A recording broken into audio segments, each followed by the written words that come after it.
లేటెస్ట్గా వస్తున్న సర్వేలు అన్నీ కూడా రాయలసీమలో వైఎస్ఆర్సీపీ క్లీన్ స్వీప్ చేసే అవకాశం ఉంది అని చెబుతున్నారు. మీరేమంటారు? మీ అభిప్రాయం ఏంటి? ఇప్పుడు ఇక్కడ రాయలసీమ మీకు ఒకటి చెప్తాను sir, anti incumbency of the party అన్నది ఒక ఉదాహరణకి BJP party, Congress party, Telugu Desam, Janasena and YSRCP ఉన్నాయనుకోండి సార్. ఈ యాంటీ ఇన్కంబెన్సీ ఎవరికి కన్సల్టేట్ అవుతుందో అన్న ప్రాస్పెక్ట్ ఉంటుంది. కానీ ఇక్కడ చేతకాని నిస్సహాయ స్థితి ఆఫ్ జనసేన, అసలు ఈ లేకపోతే మన వాళ్ళకి ఎలాగో దిక్కుదేమో లేదు బీజేపీ 0.83%. ఈ రెండింటిని మీరు చూసుకోగలిగితే ఆప్షన్లెస్, ఆప్షన్ ఈజ్ ఓన్లీ తెలుగుదేశం వీళ్ళిద్దరికి. ఎక్కడ మేము మీరు లేకపోతే బతకలేము అన్నది పవన్ కళ్యాణ్ గారు కేటగిరికల్గా చెప్పేశారు. And it is also proven by making his party as a debutante from 2014 నుంచి చూస్తే, నేను మీకు సాయం చేస్తానన్న దగ్గర 2%, నెక్స్ట్ ఆయన సొంత పెత్తనం ఎలగబెట్టిన దగ్గర 5 నుంచి 6% ఓటు ఆయన కూడా ఓడిపోయి, మళ్ళీ తెలుగుదేశంతో కలిసి 21 గెలిచిన దగ్గర చూస్తే percentage of Janasena voting in entire state just 5 to 7% మధ్యలో ఉంది స్ట్రైక్ రేట్, అంటే కాంబినేషన్ ఆఫ్ తెలుగుదేశం. సో ఇక్కడ మీకు ఇండివిజువల్ పార్టీస్ ఒక డెకేడ్ జగన్మోహన్ రెడ్డి అన్నది చూసుకుంటే కన్సాలిడేట్గా 40% ఓటు బ్యాంక్ ఉంది స్థిరంగా. 40 సంవత్సరాల లెగసీ ఉన్న తెలుగుదేశం 4 decades పార్టీతో ఈక్వలెంట్గా. టీడీపీ కూడా అంతే ఉంది కదా, 40% స్థిరంగా ఉన్నాయి రెండు పార్టీలు. ఒక డెకేడ్ పార్టీ వైఎస్ఆర్సీపీకి, 4 decades party. But where these parties without Telugu Desam అయితే 0 పర్ఫార్మెన్స్. అసలు you can't even imagine about their performances. With Telugu Desam not even 10%, ఇద్దరిది కలిపి కూడా, ఏది బీజేపీ అండ్ జనసేన. సో ఇలాంటి సిచ్యువేషన్లో వీళ్ళ వల్ల వాళ్ళకు ఉపయోగం అంటే తెలుగుదేశం వల్లనే వీళ్ళకి ఉపయోగం. ఇది క్రిస్టల్ క్లియర్గా తెలిసింది. అది ఫస్ట్ రియలైజ్ అయింది కూడా పవన్ కళ్యాణ్ గారు. మీరు లేకపోతే మాకు దిక్కులేస్తారు 15 ఏళ్ళు మీకెందనే మేమని. అంటే యాంటీ ఇప్పుడు 3 పార్టీలే ఉన్నాయి కాబట్టి, అంటే బీజేపీని పక్కకు నేను అంటుంది యాంటీ ఇన్కంబెన్సీ మొత్తం వైసీపీకి లాభం చేకూరుతుంది. నేను ఎందుకు ఈ ఎక్స్ప్లెనేషన్ ఇస్తున్నానంటే బికాస్ ప్రజలకి ఇంకో ఆప్షన్ వైఎస్ఆర్సీ తప్ప ఇంకోట్లేదు. Right, okay. సో అప్పుడు ఏమవుతుందంటే ఏ మొగుడు లేనప్పుడు అక్క మొగుడు దిక్కు అన్న కాన్సెప్ట్ని డ్రైవ్ చేసుకుంటే, మీరు అన్నట్టు రాయలసీమలో కేకే గారి సర్వే కానీ రైస్ కానీ ఇది ఇస్ యాడింగ్ టు వైఎస్ఆర్సీపీ అని చెప్పలే. But option is explore towards. కేవలం అది రాయలసీమ వరకే ఉంటుందా, లేకపోతే ఇతర ప్రాంతాల్లో కూడా? మొత్తం ఉత్తరాంధ్ర కూడా సార్ 34 కాన్స్టిట్యూన్సీలో 19 పైచీలుగా గ్యారంటీగా ఓడిపోతున్నారు. 9 డిపాజిట్లు రావని ఇచ్చారు.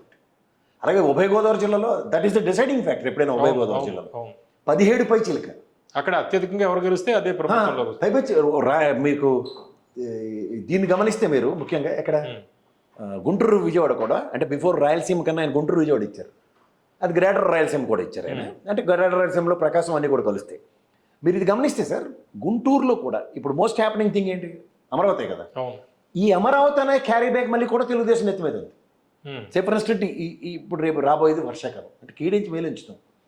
కర్మగాలి కృష్ణానదికి ఎక్కడి నుంచి ఓ తుఫాన్ వస్తుందో మనం చెప్పలేము.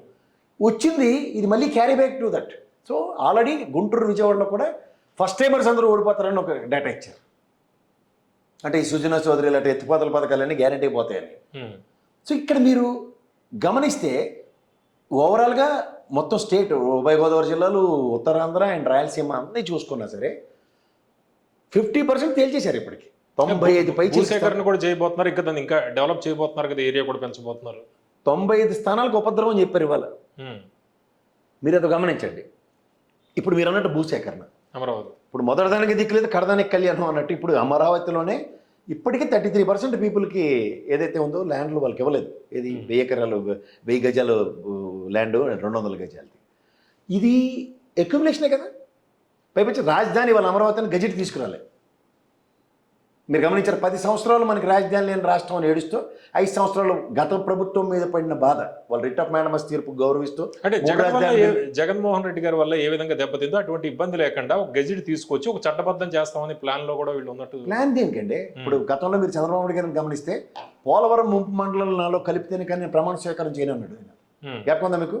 మరి అదే ఇప్పుడు ఆపాదించుకొని చూడండి. ఇదే రాజధాని అమరావతిని డిక్లేర్ చేయండి, అప్పటిదాకా నేను ప్రమాణ స్వీకారం చేయనంటే ఎంతసేపు అవునంటారా కాదంటారా? రెండోది మీరు ఇంకోటి గమనించండి. ఇది నేను మీరు కాదు, త్యాగం చేసిన రైతులు స్వచ్ఛందంగా చంద్రబాబు గారిని కలిసి ఎప్పుడు నరేంద్ర మోడీ గారి పునర్స్థాపనకు వచ్చినప్పుడు అట్లీస్ట్ ఇప్పుడైనా గజెట్ ఇప్పించండి సార్ అని విన్నవించుకున్నారు. అంటే ప్రభుత్వానికి సంవత్సరం ఆల్మోస్ట్ కంప్లీట్ అయినా సరే టువర్డ్స్ అమరావతి మీద చిత్తశుద్ధి మీద మళ్ళీ ప్రశ్నించబడుతుంది. అందుకనే గుంటూరు దెబ్బతిని కనబడుతుంది.